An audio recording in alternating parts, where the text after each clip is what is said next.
Hello everyone, it's me Uncle John. Today I am going to read S66046, The Search for the Missing Bones, Chapter 6.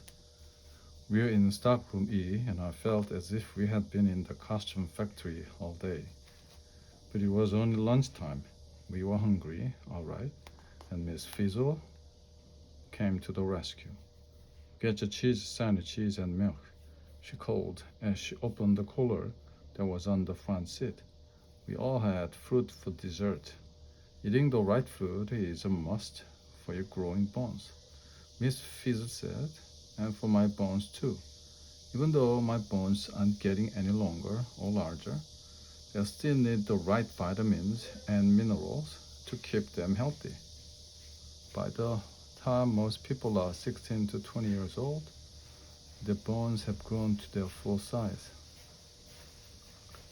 But bones are constantly losing calcium and collagen.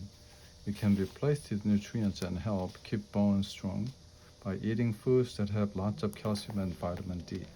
Milk, cheese, broccoli, and soybeans are good sources of calcium. Sunshine helps our bodies make vitamin D, and vitamin D helps our bodies absorb calcium. The lunch made us all feel stronger and ready to go on with our bone search. We had to hurry to get back to school in time for a party. What bones are in this stockroom, Miss Frizzle? I asked. There are ribs over here, she answered, pointing to the shelves on one side of the room. Arms over there, pointing to the opposite wall. Let's split up in two groups and start the search. Phoebe, who was missing her ribs, teamed up with Wanda, Tim, and Keisha.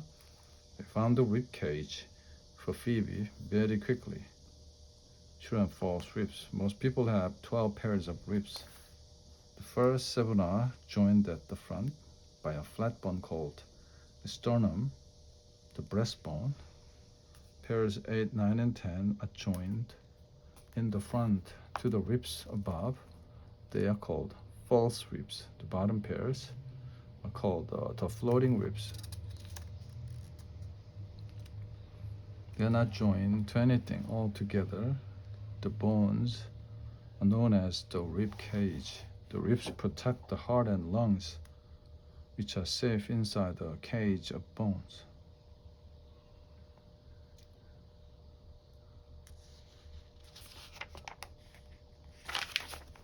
Carlos still needed his arm bones. Arnold, Ralphie, and I helped him look, as it turned out. Carlos was the one who found his missing bones. These arm bones fit me just right, he said. Each bone went from the shoulder to the forearm, where it fit into the elbow joint. Now I have an elbow, Carlos said, but where is my funny bone? Haha, do you know why the arm bone is funny? Because its name is humerus. Humerus sounds the same as humorous, get it? You won't find any real funny bones in these boxes. The priest told him the funny bone is actually not a bone at all. It's a spot on your elbow where a nerve runs over the end of the bone. The nerve is just under the surface of the skin. That's why it hurts when you hit your elbow against something. Ouch, I said. I just thinking about it hurt. There's nothing funny about that. Phoebe and Carlos looked good in their full skeleton costumes. There were only three of us now with missing parts. Arnold needed collarbones and shoulder blades. Ralphie needed hands, and I was looking for my forearms. Then we could get out of that creepy factory. According to the map, all these bones should be in the next building. Miss Frizzle said, let's move. Let's stop. The stock room F. We got on the bus, and Miss Frizzle pushed the start button on the remote. Nothing happened. She tried again, but we didn't move an inch. Then the lights went from dim to pitch black. Uh-oh, Wanda said. Could this be a power failure? Or are we in for another visit from the ghost? We looked out the bus window. That's when we got the biggest skeleton scare of our lives. And it wasn't just a ghost of our John. Now there were 5 or 6 skeleton ghosts glowing in the dark. Skeletons were doing a strange dance, bending and twisting, twirling and whirling around. Then suddenly, they just vanished. The lights turned on again. Weird, Tim said. Scary, Ralphie said. Let's vanish ourselves. I want out of here. Miss Frizzle tried the remote again. This time it worked. The bus glided along into the last stock room. Chapter 7. This factory sure is a spooky place, Carlos said. Yeah, but I'm beginning to think there's a trick behind those disappearing skeletons, Keisha said. I thought Keisha might be right. We were inside the stock room, F, searching through boxes full of bones. We heard a single howl, so we knew it was already 1 o'clock. We had to hurry. Arnold held up 2 short, thin bones and 2 wide, flat ones. I think I've found the bones I need, he said. Bumpy bones. Collarbones stick out. You can feel their shape with your fingers. These bumpy bones join the top of the rib cage to the shoulders. Another name for collarbone is the clavicle. Shoulders have 2 other parts. The end of the humerus bone, the arm bone, and the flat bone at the top of the back, called the shoulder blade or scapula. Shoulders do a big job. They hold up the top of your body. I wasn't having much luck finding my arm bones. Like the lower leg, each forearm has 2 bones. Which arm bone is which? The bone that is on the same side of the arm as the thumb is called the radius. The bone on the side opposite the thumb is the ulna. I found a set of forearms that fit, but one of the bones had a tear in it. If there were a real living bone, it would mend itself, Miss Frizzle told me, but we can sew it together later. Everyone to the bus, taking care of broken bones. Even though bones are very hard, they can crack or break in a fall or accident. Cracks and breaks are called fractures. A broken bone will heal by itself in 3 to 10 weeks, but it needs to be held in place while it's healing. First, an x-ray is taken to find out how bad the fracture is. If it is really bad, the doctor may have to straighten the bones by hand, or even operate. Sometimes a screw or pin has to be put in to hold the pieces of bone together. A splint or a cast is put around the healing bone. This helps the bone to grow back in its correct position. I was excited to have my arm bones, even if one of them was torn. It would be a lot easier to fix than a real broken bone. Now we know how a doctor treats a broken bone, Wanda said, but how does the bone actually heal itself? It's simple. Wanda, Miss Frizzle answered. Broken bones heal by growing together again. The magic monitor showed us what happens. Broken bone heals. Number 1, blood around the break hardens and covers the broken ends of bones.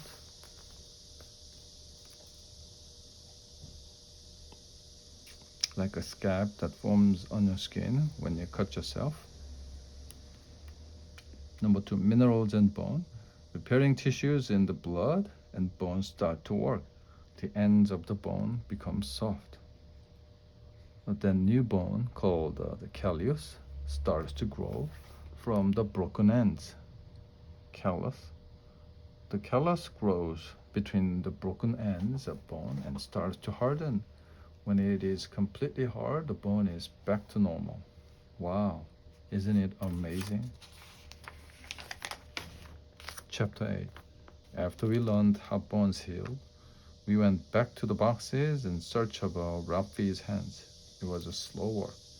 Hurry up, you guys, Ralphie moaned. Like to get out of here before I'm 18. We never did find hands that were exactly the right size, but they were good enough.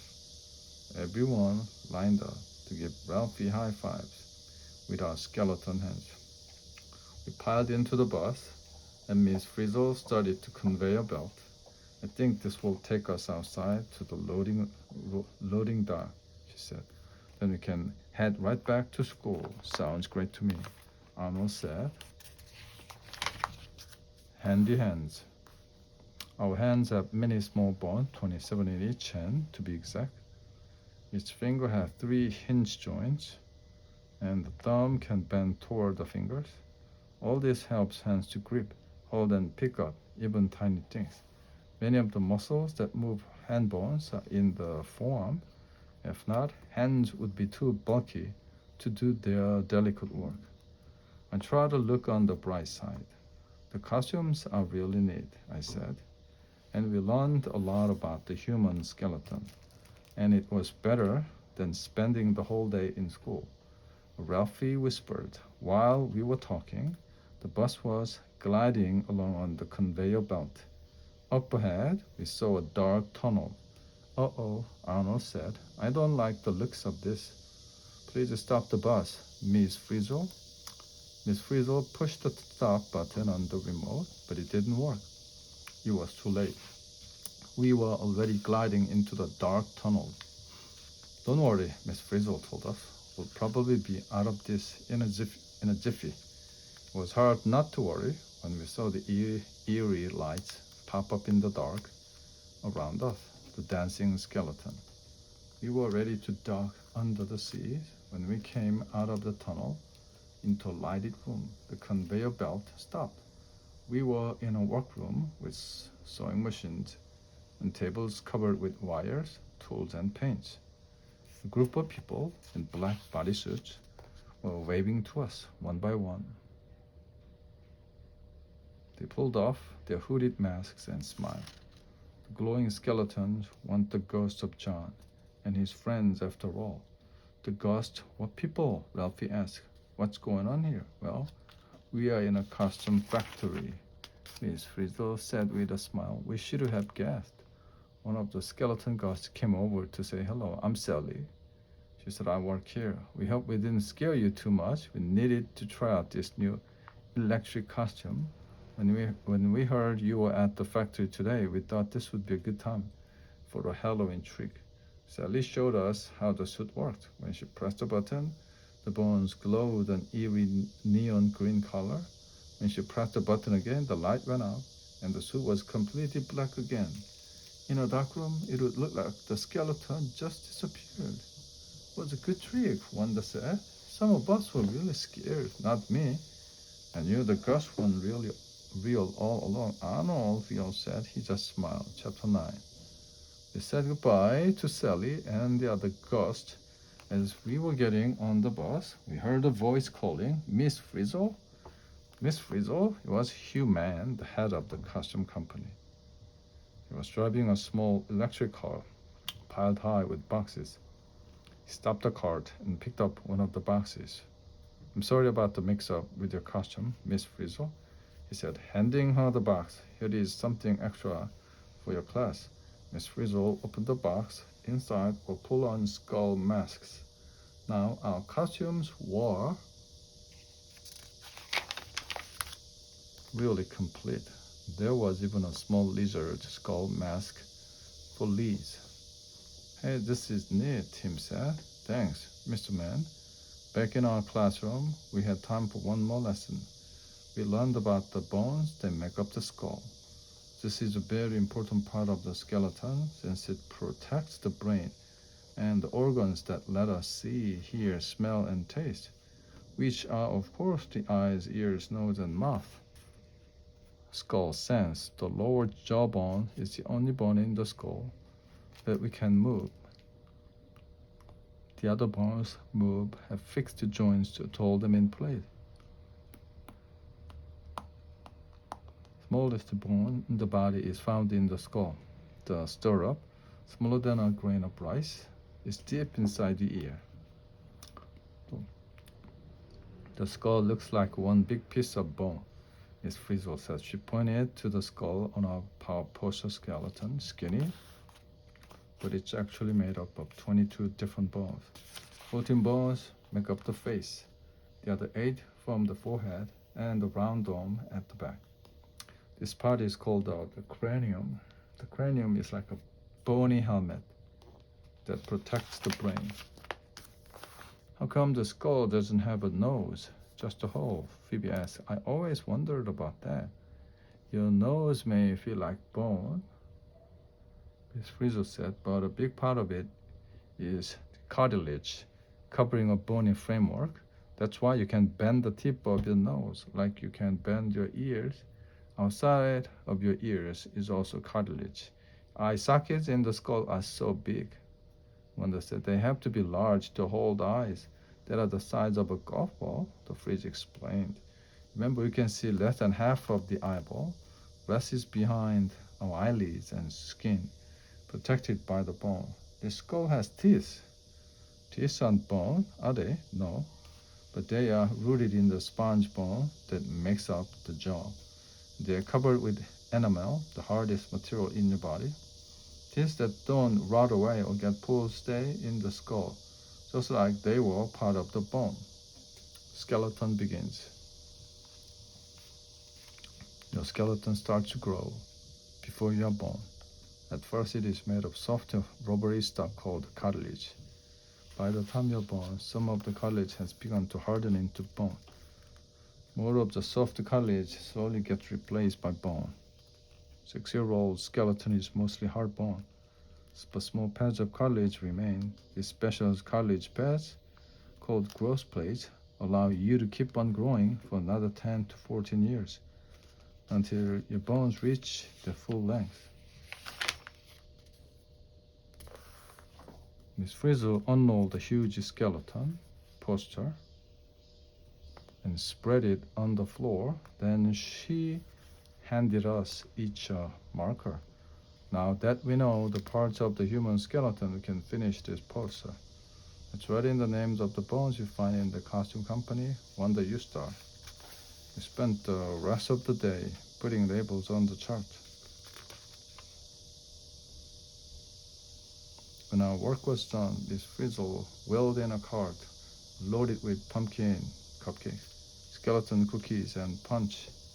We had our trick at the factory. Now it's time for a treat. But the best surprise of the day is something a skeleton can get his teeth into. No bones about it. It looked like it was going to be a great Halloween after all. Guess who? A freeze piece. The end.